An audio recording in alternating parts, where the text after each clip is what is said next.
في كتاب نمبرز جيم المحللين كريس أندرسون وديفيد سالي أثبتوا بالأرقام إن الحظ بيمثل حوالي 50% من نتائج مباريات كرة القدم. الصدفة هنا بتدخل في اصطدام الكرة بالعارضة، قرارات تحكيمية مش أحسن حاجة، لاعب بيتزحلق في لقطة حاسمة. إنما في السلة المهارة الفردية والتكتيك بيسيطروا على أكتر من 80% من النتيجة.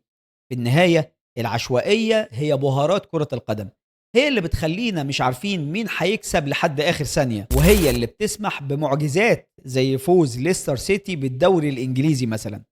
لو كانت الكرة عادلة زي السلة كان زماننا بنطفي التلفزيون من أول 10 دقايق لأننا عارفين النتيجة. انت بقى بتحب الرياضة اللي المهارة فيها بتكسب دايما، ولا بتحب جنون وعشوائية الكورة؟ مستني رأيكم في الكومنتات، وما تنسوش متابعة، لايك، شير، واشوفكم في فكرة جديدة وفيديو جديد. سلام.